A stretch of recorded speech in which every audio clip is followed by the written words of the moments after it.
Welcome back to The Price of Business. I'm your host, Kevin Price, talking to you about you and your business. Today's program brought to you in part by Nitrepid.com, Abbey Executive Suites, Superinterns.com, and Standard Supply. All right, I was checking out Fox News over at foxnews.com. Sarah Palin was on very eloquently explaining why Barack Obama should face impeachment regardless of the political dynamics of Congress. I've been saying this all along. Who cares? In fact, it becomes the greatest referendum issue of our time. Anyone vote against it, particularly because of partisan reasons, vote against that impeachment, good luck seeing them get reelected. Here's Sarah Palin on Sean Hannity's program. News that says it's time to impeach President Obama. Joining us now to explain exactly what she meant, Fox News contributor, former Alaska Governor Sarah Palin. Governor, good to see you. Thank you, Sean. Thanks so much. Why don't we just explain your piece, and then I have a few questions. Explain why you think the time is now, and that do you really want the Republicans to move forward with this? Yes, it is time. A great awakening is due in this country, and this is the message that will be sent to our president, that he is not an imperial president, and lawlessness will not be accepted by the American people. That's not what he was elected to do, was to create his own laws as he goes along. I think it's time, a little less talk, a lot more action. When we see even GOP lawmakers who are recognizing and proclaiming Obama's violation of the Constitution and then ignoring that Constitution and the power they have to impeach, gets kind of frustrating for the American people. Somebody needs to look out for the working class Americans, and the tipping point in this drive towards impeachment for me has been the illegal immigration issue, the crisis created by Obama, where nobody's looking out for the working class of Americans, including good, hardworking, wonderful legal immigrants. Impeachment is a message that has to be sent to our president that we're not going to put up with this lawlessness. Governor, on the issue certainly of the IRS, I agree with you. And for those that don't have the historical reference, that was Article 2 of Richard Nixon's impeachment. And in fact, that was only a threat or the idea to do something that the IRS did. But I want to go specific. When you talk about lawlessness, that means choosing not to enforce immigration laws. That means not enforcing work requirements for welfare. That means unilaterally changing the Obamacare law. In other words, those things that the Republicans have said. Yes, and it also means lying to the American people, and it means fraud. He has allowed fraud, his subordinates, and he himself, to fraud the American people on these programs, these policies that he has promised will work or will not impact debt or deficit. These have been lies by our president. Yes, those are impeachable offenses. Sean, experts, attorneys, they have a list of at least 25 impeachable offenses. Now, GOP lawmakers know this too. I really want Congress to do its job, the constitutional power that they have, to halt an imperial presidency, to halt this fundamental transformation of America that is making us an unrecognizable mess of a nation at this time. Governor, liberal and constitutional professor Jonathan Turley said we are at a constitutional tipping point on the very lawlessness that you mentioned. Mark Levin, constitutional scholar, says this is a post-constitutional America. And I think a lot of people, I looked at the poll on Drudge today, whether people agree with you, it was over 70%. Should political considerations come in at all? I interviewed Pat Buchanan today. He thinks that liberalism is now on full display as a failure, and politically it would be a loser for Republicans. Should that matter? Now, I think politics come into play more when you consider not rocking the boat, if you will, and allowing the liberalism agenda to fail on its own. I think that's kind of a political bent right there. And all due respect to Pat Buchanan, and I do respect his opinion, I disagree with him. I think, keep politics out of this then. This is a bipartisan issue. Americans, Congress, those who are concerned about protecting our Constitution and using the one tool that Congress does have to halt what is going on, this lawlessness coming from the top, the one tool they have are articles of impeachment. Let's get going on that. And it's not necessarily, Sean, a lawsuit being filed by Congress, because you don't bring a lawsuit to a gunfight, and there's no place for lawyers on the front lines. Where are the front lines in America? They are our borders. Governor, on the issue of lawlessness, I agree with you. I agree with Jonathan Turley, and I agree with Mark Levin, three very bright people. But if you recall, the Republicans wouldn't even stand up. They have constitutional authority, the Republicans in Congress, to defund Obamacare. They could have taken a stand, and they didn't do it. I don't have any confidence that they would even consider this. Do you agree with me that they don't have the political backbone? That they don't have the cojones to do it, if that's what you mean. Okay, yeah, Sean, you're I was trying to be a little more delicate, Governor, but yeah, that's what I meant. Not me, man. I go rogue. I'll say what I want to say. Sean, absolutely, man.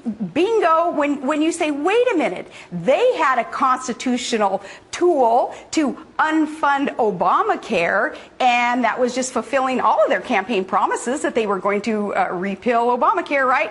Look what happened to the 1 or 2 or 3 good guys like Ted Cruz, Mike Lee, who stood up to fulfill their constitutional duty and their campaign promises. Man, they got thrown under the bus. They got excoriated. And the view isn't very good from under the bus. Well, the American people, I believe, are going to say this time, this go around, no, okay, we learned our lesson. And it will be us. We get the government that we support. We get the government, obviously, that we vote for, but that we put up with. How about we don't put up with this lawlessness? Washington is broken. If people care about the future of this country and defense of our republic, they will join this cause of articles of impeachment against Barack Obama, because enough is enough. Governor, last question. When we spoke last, you talked about you are considering leaving the Republican Party. Where are you on that issue right now? Been a Republican since I was 18 years old, so wholeheartedly believe in every plank in the platform. The planks in the platform will make this country strong and safe and secure again, Sean. So I hate to think that the Republican Party is going to be leaving me. I don't want to leave it. But if it leaves me and if it keeps straying towards that liberal failed agenda that the left, that Barack Obama just exudes, then, yeah, I'm not going to hesitate to unenlisting myself from a party that, I just can't support anymore. All right, Governor, thank you so much. Appreciate it. All right. That's an interesting conversation. I think Sarah Palin's correct. I think she's been correct all along. I'm sick and tired of politicians who are using political arguments for not pursuing impeachment. I do not care about the political dynamics of the U.S. Senate. I simply don't care. Does the political dynamics of the U.S. Senate somehow relieve my burden when I swore to defend the Constitution when I became a U.S. House member? I say no, it doesn't. And furthermore, I say it creates the ultimate referendum issue for any member of Congress in the Senate who voted against impeachment when it came around through the House. It becomes the ultimate referendum issue. Good luck getting reelected to your U.S. Senate seat when they look at the article of impeachment, which is breathtaking, over 20 points versus the 3 or 4 that they had against Richard Nixon. Your thoughts, Sigmund? Well, I mean, I see both sides of it. I think it's ridiculous that that we would even get in a situation where we can't impeach a president who deserves to be impeached, who has broken the law time and again, because we're worried about the political ramifications. But then at the same time, it's like, why are we going to go through the process if we can't, in the end, have some sort of justice? I mean, it all comes down, for me, to the system is so broken, it's so corrupt. Even doing the impeachment, even if the political will was there in the House, which I don't think it is, because I think they are too worried about how it's going to look politically. Kevin, even if we went through all that, then by the time we got to the Senate, it's not going to go anywhere, and so we're spinning our wheels, and we are making ourselves vulnerable to all sorts of attack. The media is going to side with Obama. They're going to make it another Clinton-Lewinsky thing. That's another reason to not defend the Constitution you swore to defend. Look, as I said, I see both sides. I think that from a principled standpoint, okay, every politician who is there has taken an oath, just like the president did, just like his appointed, the Supreme Court justices did, just like everyone did. They're all falling short of their principles. They're all falling short of their oath.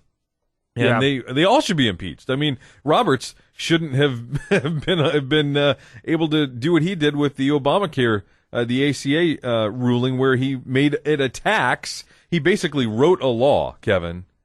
How's that? Yeah. And Absolutely. that's He was basically a legislative. He basically a legislative director for the White House and the Congress, and rewrote it. But then that means it needed to be revoted on, because what he rewrote was different from what was law of the land. And so it's all broken. It's bogus. He either should have voted against it in the court because of the fact that it was not legal, or he should had sent it back to Congress to become legal, but it was illegal. He even implicitly says that. Yeah, and he so should have said. But back to the political argument. So I think it's a very strong political argument for impeachment, in that it becomes a phenomenal referendum issue for everyone running for re-election who voted against that impeachment. And second of all, it's phenomenal for the legislative branch to be completely tied up with the impeachment, meaning the only thing that gets done by the Obama administration will be by executive order, which means those things can be overturned overnight with a new president. I say go for it. I would actually be a cheerleader if the impeachment proceedings got started, and someone like Trey Gowdy was hammering Obama day in and day out over it. It would make me, feel good, but I don't think that it's going to end up going anywhere. The guy deserves to be impeached. Okay, he's broken the laws. He's really just absolutely just in tatters. The Constitution right now to him means nothing. And like they said, like Levin said, we're living in a post-constitutional America. I believe that to be true.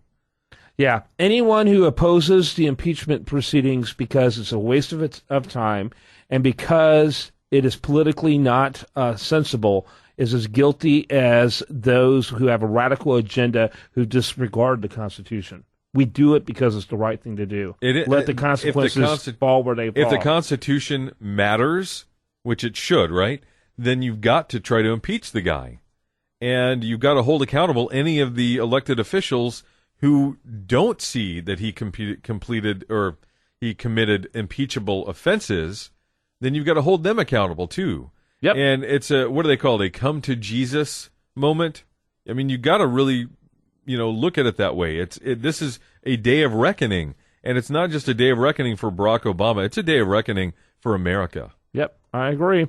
All right, interesting conversation. This isn't going to go away, and like Sarah Palin, I feel like the Republican Party has, in practice, left me. I don't care what their platform says. They don't do what their platform says. It's really disgraceful. Hold them accountable. At least the Democrats do what their platform says, and even more so. So anyway, I hope you all have a great rest of your day. I hope you spend it wisely, and you spend it right here at this station.